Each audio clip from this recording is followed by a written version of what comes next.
Aujourd'hui, je veux parler de quelque chose qui s'est produit dans les dernières heures et que, selon moi, la plupart des gens vont complètement mal interpréter. L'Iran vient de déclarer le détroit d'Ormuz complètement ouvert à la navigation commerciale. Et, en quelques minutes, Trump a publié un message sur Truth Social en lettres majuscules. Ces mots exacts étayant. Iran has just announced that the strait is fully open and ready for full passage. Thank you. Merci. Le président des États-Unis, qui a passé 48 jours à bombarder l'Iran, qui a imposé un blocus naval, qui a menacé de détruire la civilisation iranienne, a dit merci à l'Iran. Parce que dans le style de communication stratégique de Trump, rien ne dit mieux contrôle total que de devoir taper un message de gratitude en majuscule après des semaines d'escalade. Maintenant, toutes les grandes chaînes d'information vont présenter cela comme une victoire de l'Amérique. Trump a forcé la main à l'Iran. La pression maximale a fonctionné. Le blocus a réussi. La victoire est proche. Voilà le récit qu'on va entendre partout aujourd'hui. Le scénario est connu, déclarer l'incendie éteint alors que la fumée est encore dans la pièce, puis tenir une conférence de presse sur le génie du tuyau d'arrosage. Je soutiens exactement le contraire. Ce qui s'est passé aujourd'hui n'est pas une victoire américaine. Ce qui s'est passé aujourd'hui, c'est que l'Iran a montré au monde entier qu'il contrôle les termes de la situation et non l'Amérique. L'Iran, comprendre pourquoi l'Iran détient ce contrôle et pourquoi l'Amérique n'aurait jamais pu l'imposer autrement, exige de comprendre quelque chose que la Chine a construit au cours de la dernière décennie et auquel personne à Washington ne prêtait attention. C'est la partie gênante pour les adeptes de la posture virile, parce que les chaînes d'approvisionnement et les systèmes de paiement s'intègrent mal dans les slogans de campagne. Une fois que la structure derrière ce qui vient de se produire devient claire, il devient impossible de continuer à croire que l'Amérique est en train de gagner cette guerre. Je commence, comme toujours, par la structure, parce que la structure d'une situation en dit bien plus qu'un seul événement. Et la question structurelle qu'il faut garder à l'esprit tout au long de cette analyse est la suivante. Pourquoi l'Iran a-t-il pu ouvrir Ormuz aujourd'hui selon ses propres conditions, liées au Liban, avec des conditions attachées, avec une route coordonnée qu'il contrôle, alors même que le blocus américain sur les ports iraniens restait en place, au lieu de le faire selon les conditions de l'Amérique? L'Amérique a passé 48 jours à essayer de forcer l'Iran à ouvrir Ormuz sans condition. L'Amérique a lancé la campagne de bombardement la plus intensive au Moyen-Orient, mais la guerre du Golfe. L'Amérique a imposé un blocus naval avec plus de 10 000 membres du personnel et 16 navires de guerre. L'Amérique a menacé de détruire le réseau électrique iranien, ses infrastructures énergétiques, sa capacité économique restante. L'Amérique a dit, et c'était les mots exacts de Exet depuis le podium du Pentagone, « You can't control anything ». Washington a lancé cette phrase avec l'assurance d'un homme qui explique la gravité au plancher. Et pourtant, aujourd'hui, l'Iran a ouvert Ormuz quand l'Iran l'a choisi, l'allié au Liban, a gardé une route coordonnée, a laissé le blocus sur les ports iraniens dans les mains américaines, tout en faisant de l'ouverture du détroit par l'Iran un geste diplomatique et non une reddition militaire. L'Iran a dit « merci pour le cessez-le-feu au Liban et nous ouvrirons le détroit en retour ». L'Amérique a dit « merci » en lettres majuscules. Pour un mouvement obsédé par la projection de force, il est remarquable de voir à quelle fréquence l'acte final se transforme en carte de remerciement. Ce n'est pas ainsi que la pression maximale est censée se terminer. Ce n'est pas ce que produit You Can't Control Anything. Alors quelle force structurelle a donné à l'Iran la capacité de faire cela selon ses propres conditions plutôt que selon celles de l'Amérique? La réponse, c'est la Chine. Pas la Chine au sens des gros titres, la Chine au sens structurel, architectural, construit sur une décennie. Et pour comprendre cette architecture, j'utilise un cadre que j'appelle l'infrastructure de survie.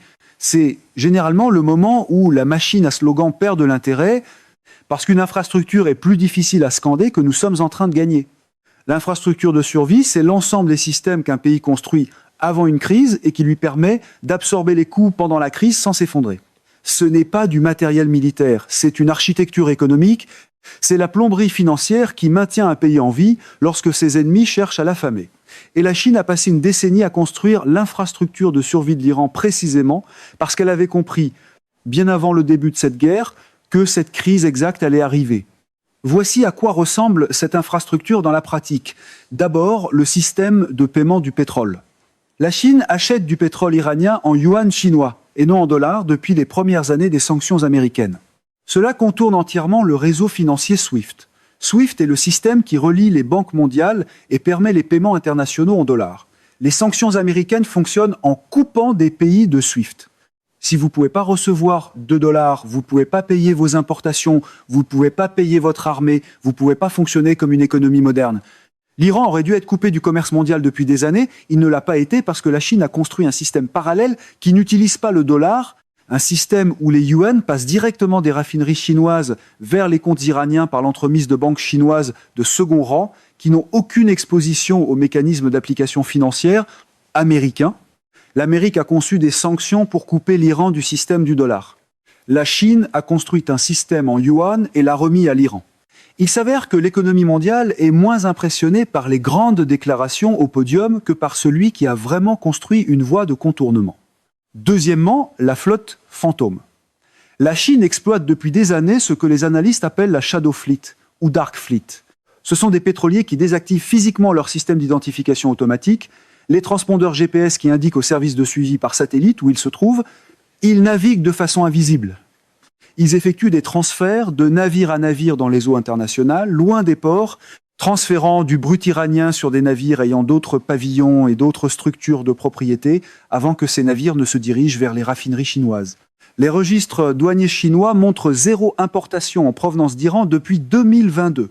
Pourtant, les importations chinoises enregistrées de brut malaisien ont atteint en 2025 3 millions de barils par jour, soit plus du double de la production totale de pétrole de la Malaisie. Le pétrole était iranien. Les documents disaient malaisien. Et les raffineries chinoises dites typo, des raffineries indépendantes qui traitent du brut sous sanction, précisément parce qu'elles sont assez petites pour fonctionner à l'extérieur du grand système financier mondial, ont absorbé chaque baril sans poser de questions. L'Amérique a construit des sanctions destinées à couper les revenus pétroliers de l'Iran. La Chine a construit une infrastructure logistique qui a rendu ces sanctions sans effet. Les papiers racontaient une histoire pour les caméras pendant que les barils en racontaient une autre au marché, et c'est généralement là que le triomphalisme trumpiste commence à transpirer. Troisièmement, la réserve stratégique.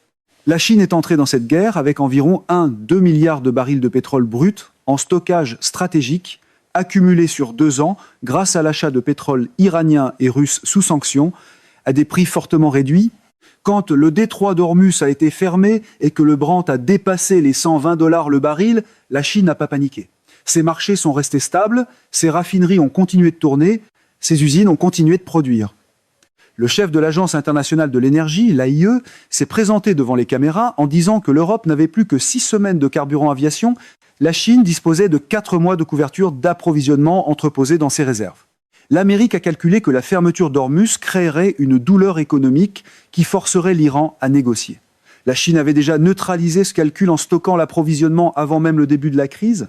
L'arme économique de l'Amérique, le choc énergétique, a frappé tout le monde, sauf le pays sur lequel l'Amérique avait besoin qu'elle frappe. Il est difficile de vendre une théorie de pression irrésistible quand quelqu'un d'autre a simplement pensé à se préparer à cette pression avant l'arrivée des caméras. Voilà l'infrastructure de survie. La survie, ce n'est pas une alliance secrète, ce n'est pas un pacte militaire. La Chine ne s'est jamais engagée à défendre l'Iran.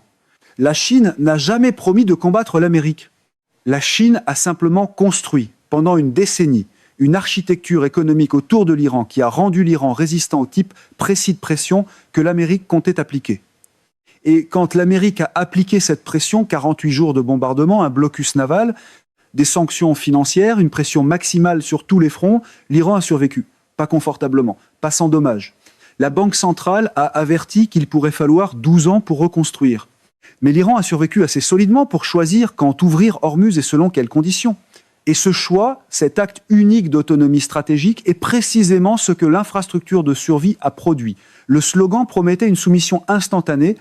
L'architecture a livré une défiance différée. La bureaucratie peut être très impolie de cette façon.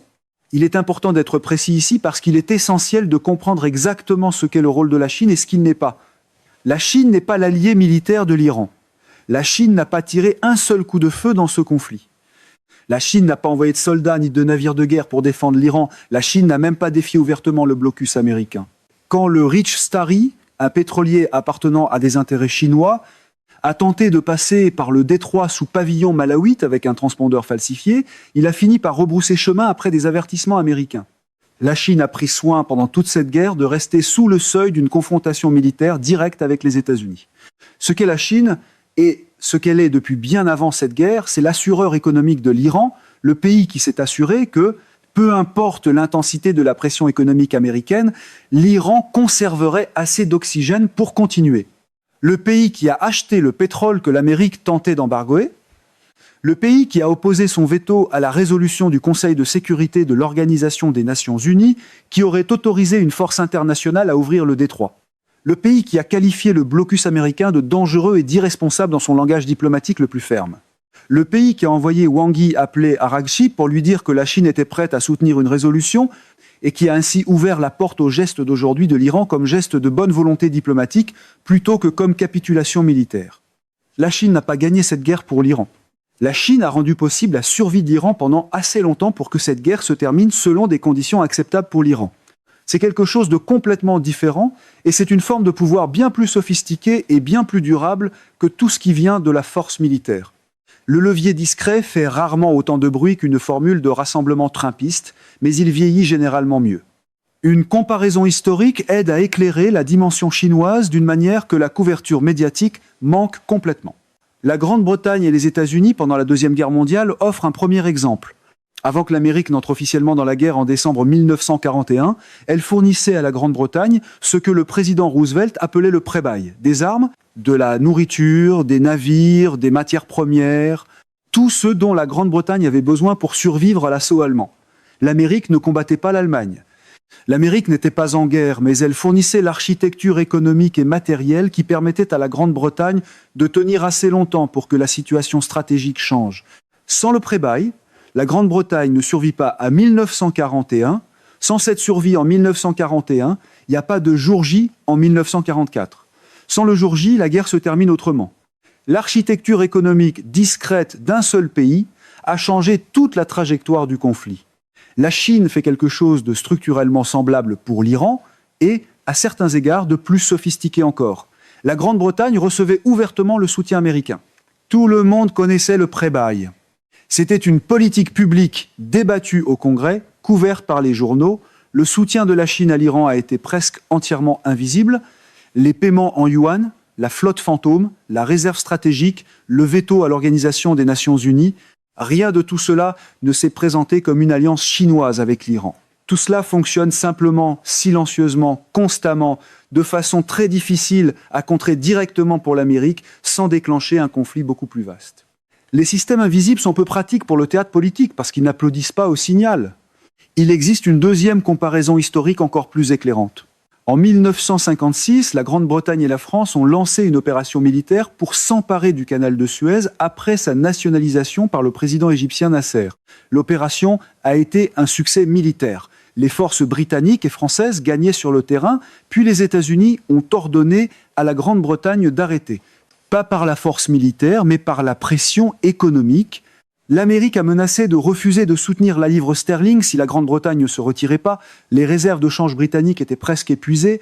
Confrontée à un effondrement financier plutôt qu'à une défaite militaire, la Grande-Bretagne s'est retirée, la France s'est retirée, Nasser a gardé le canal, et ce moment a été retenu à jamais comme le Suez britannique, le moment où la Grande-Bretagne a découvert qu'un succès militaire ne signifie rien si l'architecture économique sous vos pieds peut vous être retirée. Les événements d'aujourd'hui à Hormuz sont le Suez de l'Amérique. Non pas parce que l'Amérique a été vaincue militairement, l'Amérique n'a pas été vaincue militairement, mais parce qu'elle a découvert que sa boîte à outils de pression maximale, les sanctions, le blocus, la guerre financière, la campagne militaire, s'est heurtée à une contre-architecture que la Chine avait passé une décennie à construire, une architecture qui a maintenu l'Iran financièrement en vie, a gardé ses revenus pétroliers en circulation, a maintenu son commerce en mouvement par des canaux invisibles et lui a donné la patience de choisir son propre moment et ses propres conditions. Tout comme le Suez britannique a révélé que la puissance militaire britannique ne pouvait pas l'emporter sur la puissance financière américaine, Hormuz révèle que la puissance militaire américaine ne peut pas l'emporter sur l'architecture économique chinoise. Les caméras adorent encore le plan du porte-avions, mais le bilan financier continue d'interrompre le fantasme. La Chine fait quelque chose de structurellement semblable pour l'Iran et, à certains égards, de plus sophistiqué encore. La Grande-Bretagne recevait ouvertement le soutien américain. Tout le monde connaissait le pré-bail.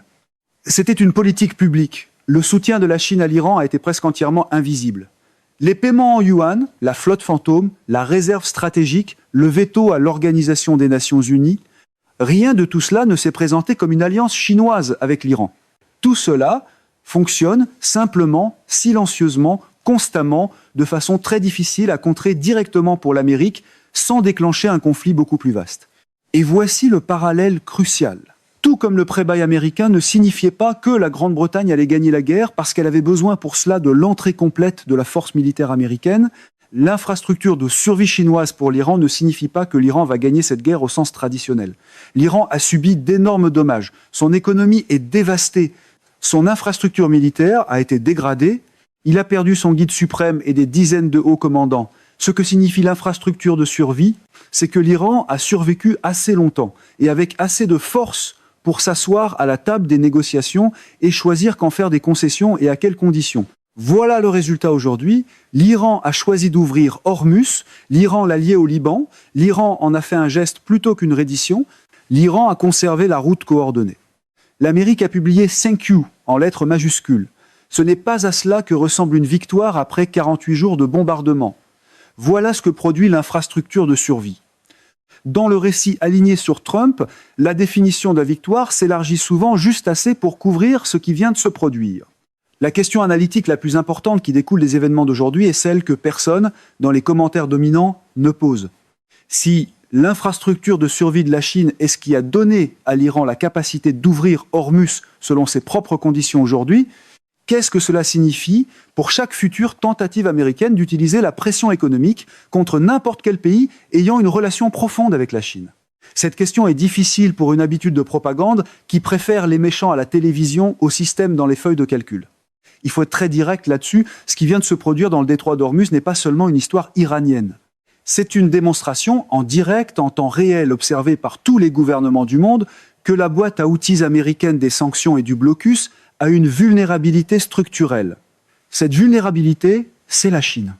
Tant que la Chine est prête à être l'acheteur de dernier recours pour les exportations d'un pays sous sanctions, tant qu'elle est prête à bâtir une infrastructure de paiement parallèle à l'extérieur du système du dollar, tant qu'elle est prête à utiliser son veto au Conseil de sécurité de l'Organisation des Nations Unies pour bloquer toute autorisation internationale du recours à la force, et tant qu'elle est prête à détenir 1-2 milliards de barils de réserves stratégiques qui absorbent le choc énergétique que la guerre économique américaine est censée produire, cette boîte à outils ne fonctionne pas complètement. Elle crée des dommages, mais elle ne produit pas de capitulation.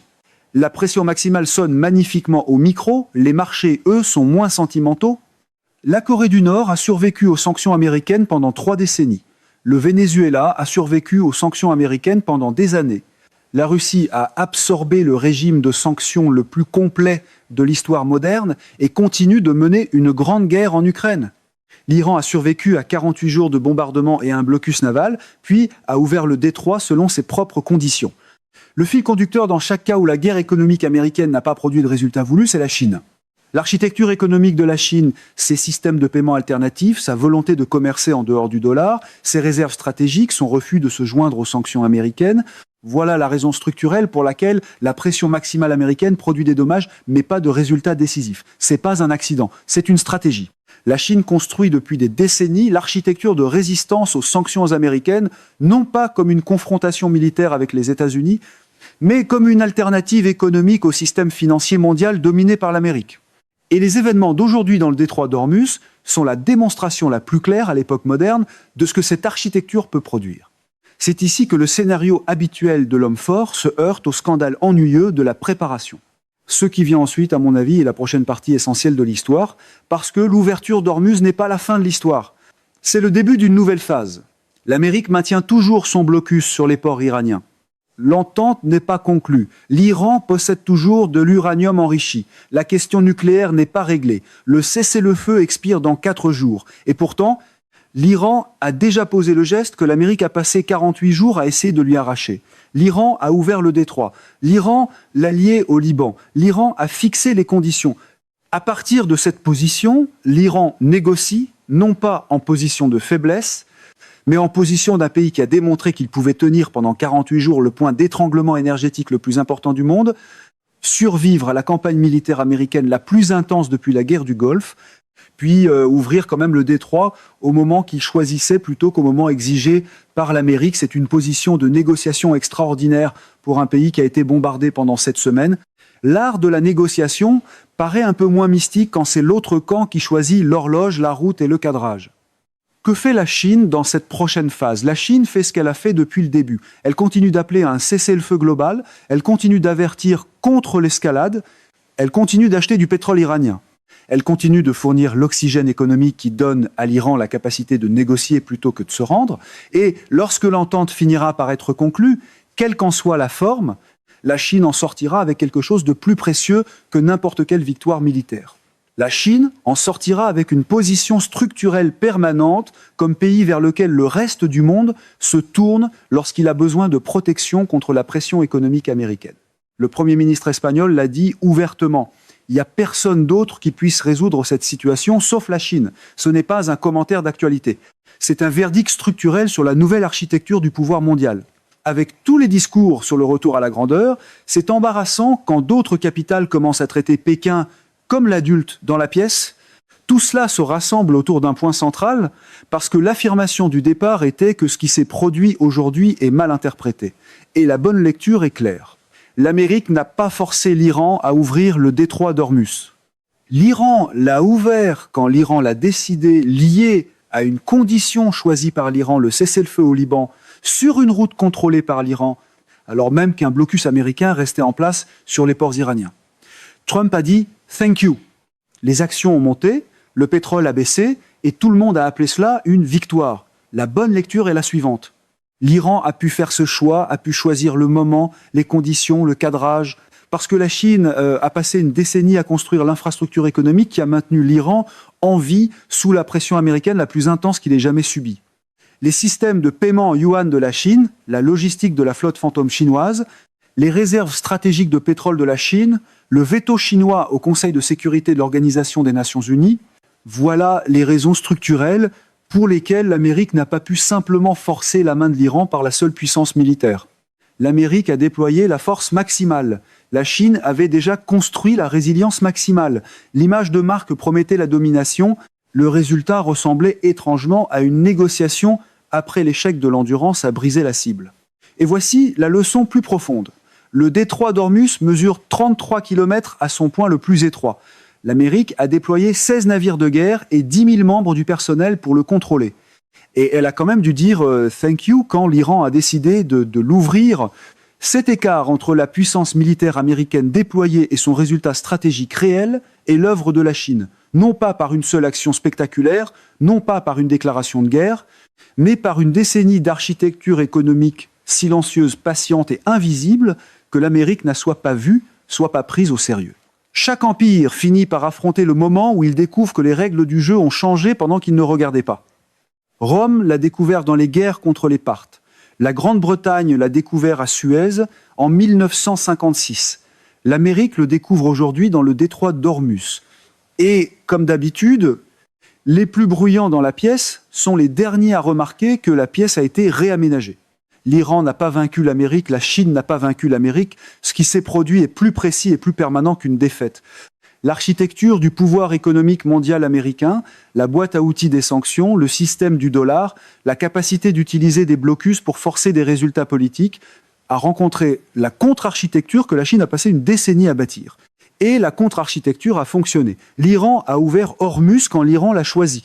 Voilà le résultat. Et ce résultat sera étudié dans les académies stratégiques et les ministères des Affaires étrangères pendant des décennies. Toutes les pertes de prestige n'arrivent pas avec une cérémonie de reddition, parfois elles arrivent avec un sourire forcé et un thank you. Un chiffre résume toute l'histoire. Les registres douaniers chinois montrent 0 importation en provenance d'Iran depuis 2022. Pourtant, les importations chinoises enregistrées de brut malaisiens ont atteint en 2025 3 millions de barils par jour, soit plus du double de la production pétrolière totale de la Malaisie. Cet écart entre ce que disent les registres et ce qui a réellement circulé n'est pas une erreur de données. C'est un système que la Chine a construit, un système qui a maintenu l'Iran en vie, un système qui a rendu possible ce qui s'est passé aujourd'hui, et un système que l'Amérique, malgré toutes ses capacités de renseignement, malgré tous ses outils de surveillance financière, malgré toutes ces menaces de sanctions secondaires, n'a pas pu arrêter. Ce seul chiffre, 3 millions de barils par jour de pétrole, qui officiellement ne venait pas d'Iran, mais venait manifestement d'Iran, raconte à lui seul toute l'histoire de cette guerre dans une seule statistique. Cette statistique est dévastatrice précisément parce qu'on ne peut pas la faire taire en la huant dans un rassemblement. La prochaine ronde de négociations mérite d'être suivie de près, non pas pour ce que l'Iran exige, mais pour ce que la Chine ne dit pas, parce que dans cette histoire, comme dans tout grand basculement stratégique de l'histoire moderne, l'acteur le plus important est celui qui en dit le moins tout en construisant le plus. C'est pas une prophétie, c'est de l'histoire structurelle combinée à la théorie des jeux. Contestez cela si vous voyez les choses autrement. Lisez l'analyse d'Asia Times sur la façon dont la Chine navigue dans les taux d'Ormuz. Lisez le Jérusalem Post sur la réserve chinoise de 1,3 milliard de barils.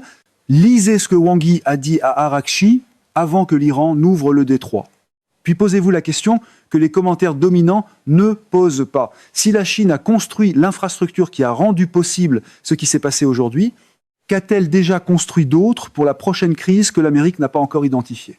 La réponse à cette question est la question stratégique la plus importante de la prochaine décennie. Et c'est généralement ainsi que les vrais déplacements de pouvoir se produisent, non pas avec le slogan le plus bruyant, mais avec le système discret qui était déjà en place pendant que quelqu'un d'autre était occupé à se féliciter lui-même.